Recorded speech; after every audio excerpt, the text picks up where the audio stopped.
What's up, everybody, and welcome back. Thank you for taking the time out of your day to watch our videos. And today's video is going to be another game diplomacy tutorial video. More specifically, we're going to be discussing the flag rule.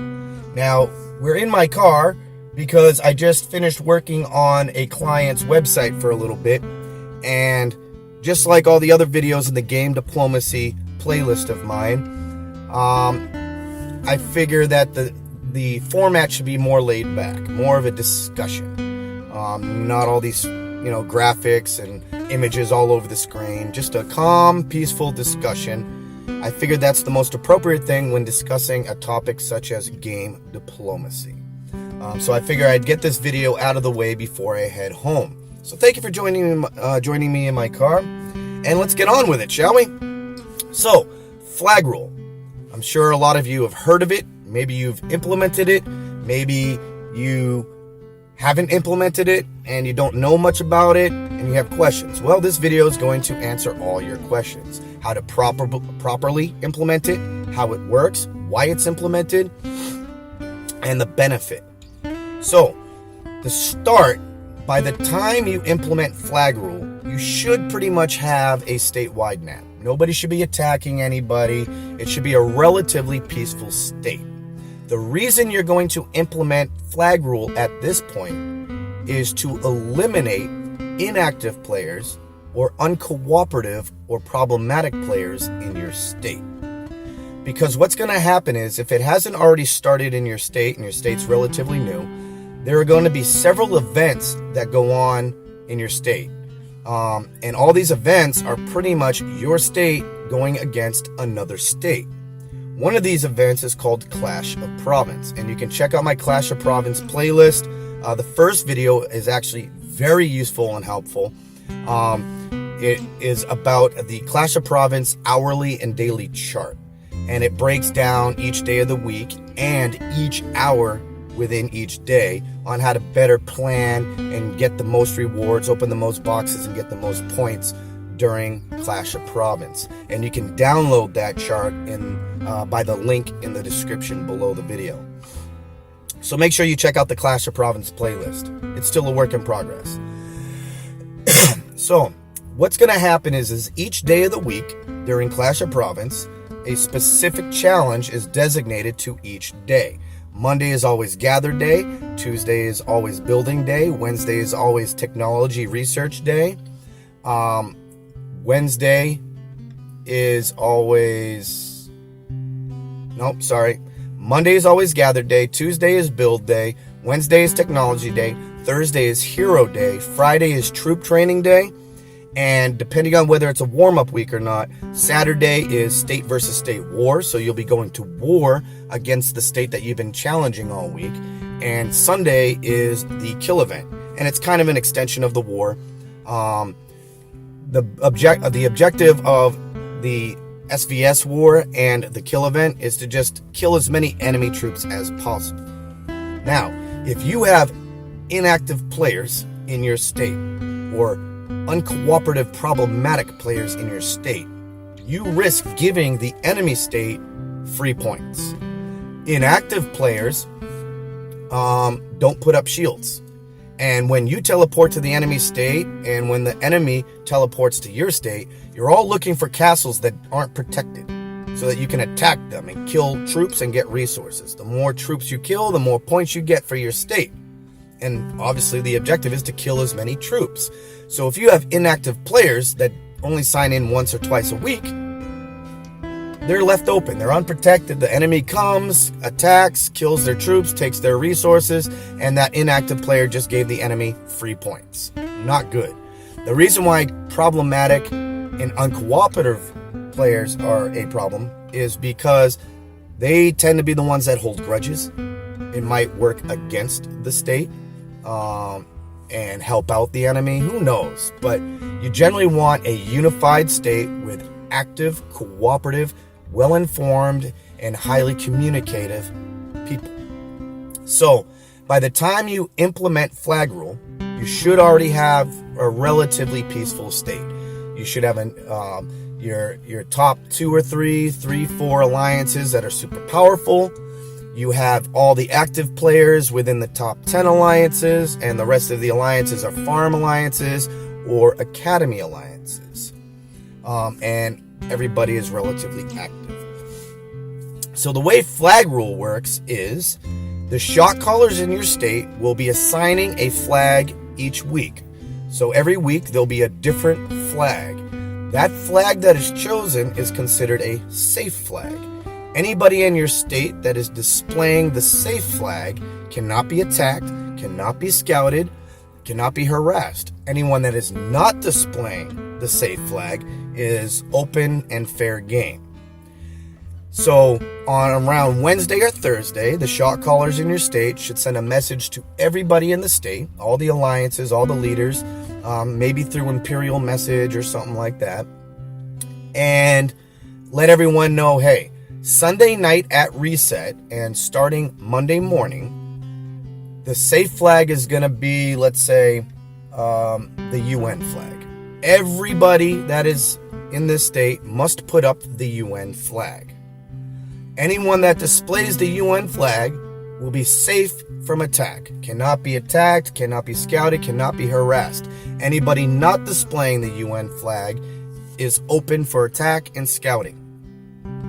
Now, you generally want to wait 24 hours before you let people in the state attack the castles not displaying the right flag. And that's because some people work all day, and when they get home, they don't have time to sign in. They just want to sleep, so they may not have time to put up the flag. Or when it's nighttime for me, it's morning for Joe Schmo. When it's morning for Mary Sue, it might be nighttime for me. Because people are from all over the world. So you want to make it fair. All rules that you implement in your state should be fair, and you need to make sure everyone has a fair amount of time to put the right flag up. So generally around Tuesday morning, maybe Tuesday night, is when you can tell everyone, all right, now you can attack any castle that's not displaying the right flag. Then on Wednesday and Thursday, another message goes out to everybody else. All right, everyone, next week's flag is going to be the Jamaican flag. Anyone displaying the Jamaican flag will be safe from attacks, safe from scouting, safe from harassment. Anyone not displaying the Jamaican flag is open and fair game. Now, the reason this works is because if somebody is not displaying the right flag, they are A, inactive, they don't sign in much, they don't read their mail, they don't communicate, they don't follow rules. There could be many reasons on that aspect. So when the state versus state war happens or the kill event happens, they're going to be doing the same thing. They're going to be inactive. They're not going to have shields on their castle. They're going to be open to attack and just be giving the enemy free points. Another reason is because some people have a lot of pride. They're like, oh man, I'm proud of being Australian. I'm proud of being American or Mexican. Screw the flag rule. I'm rocking my flag. Well, that means they're uncooperative. They don't understand. Hey, man, it's just a game, bro. Relax. We're trying to unify the state here. We're trying to get rid of the inactive players and the uncooperative people. The problematic and inactive people need to go. Just put the right flag. So what the flag rule is going to eventually do is if the only people that get attacked are the inactive players, they're probably going to quit. And at this stage of the game, they're probably not that high a level anyways. They're probably under level 16, while the active players are probably 16 and higher at this stage of the game. And with the uncooperative players, they're going to be like, man, I'm tired of getting attacked. And eventually they're just going to fall in line and be like, all right, cool, whatever. I'll display the right flag. So they'll drop their pride. You don't necessarily want to break people's pride, but you want to make sure people understand that we're supposed to be a unified state, a whole family. Let's work together here. Let's get rid of the problems. Let's get rid of the inactive players. So each week, the flag will change. Now, the flag rule is only temporary. You should only have to do it for about a month or two, because by the time you can get rid of the flag rule, the only thing left in the state are active players or farm accounts. Now, some states, they prohibit the attacking farm castles or alliances that hold farms. That's not necessarily a main staple to the flag rule. Some states do that, some states don't. If you do have a bunch of farms, just to be safe, go ahead and sign in once a week to put up the right flag. You generally want to keep things diplomatic. I mean, this is a topic of game diplomacy. Every active player in the state should by now know the different alliances and know what's considered an active or an academy alliance, and what's considered just a farm alliance. So they shouldn't be attacking people's farms. That's not really cool, not fair. You wouldn't want people attacking your farms, you know. Academies, that's a different story. Academy alliances are holding members that are supposed to be learning, growing. You're molding them and training them to become better players. So academy alliances usually are fair game. If any member of an academy alliance is not displaying the right flag, hey, they can be attacked. They gotta learn. We gotta be cooperative. You gotta make sure you have a shield on between Friday night at reset and Sunday night at reset. We gotta do it. Let's work together, people. But farms, you know, each state does its own thing. I suggest that farm accounts and farm alliances should be safe. We've got members in our state. We got one member. She has something like 45 farms. You know how many gems it takes, or how much money it takes to put shields up on 45 castles? You got to go through each one, put the shield up, make sure it lasts long enough. You know, it's a pain. And if you've already got to do that during state versus state war or through the kill event, to also have to do it throughout the week, man, yeah. Try to keep farm alliances and farms out of it. Only active main castles or active academy alliance castles should be attacked. But that's why you have the flag rule. It's to eliminate the inactive players and to either eliminate or make uncooperative, problematic players kind of toe the line. All right, so in summary, a brief summary of what we just talked about. The flag rule should be implemented once you have relatively overall peace in your state, to a point where people are not attacking each other. They're just getting resources from their farms. They're helping each other. This alliance is letting this alliance get some resources and vice versa. You're looking out for each other.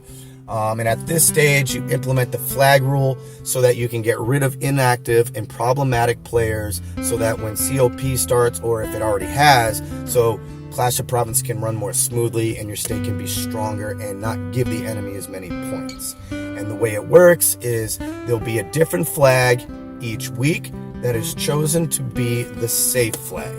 Anybody displaying the safe flag cannot be attacked, cannot be scouted, cannot be harassed. Anyone not displaying the safe flag is open. You can attack them, you can take their resources, whatever. Like I said before, try to keep farms and farm alliances out of it. It's just not fair. But definitely academy alliances should have to toe the line in regards to the flag rule as well, since the whole point of an academy alliance is to train people to become better players. I don't feel I need to go into more detail about the flag rule. Each state will have its own house rules, so to speak, on how to implement it, how to enforce it, but that is the overall premise. That is the way it is used, that is why it is used, and that is why it is beneficial. So by the time you can eliminate the flag rule, the only thing left in your state should be a bunch of abandoned castles that have no troops or resources for the enemy, or farm castles, or active main players, and that's it. Make sure you have your shields up between Friday night at reset and Sunday night at reset if you're not going to participate in the state versus state war or the kill event. And if you have any other questions in regards to the flag rule, go ahead and ask them in the comment section below. Let's call that the end of today's video. Make sure you like, share, subscribe, smash that notification bell. You can feel free to leave a comment in the comment section below. If you have any requests, you can also put a request for a video in the comment section below, or you can contact the Alliance at guardiansof97@gmail.com. That's it for the video. Have a good one. Bye.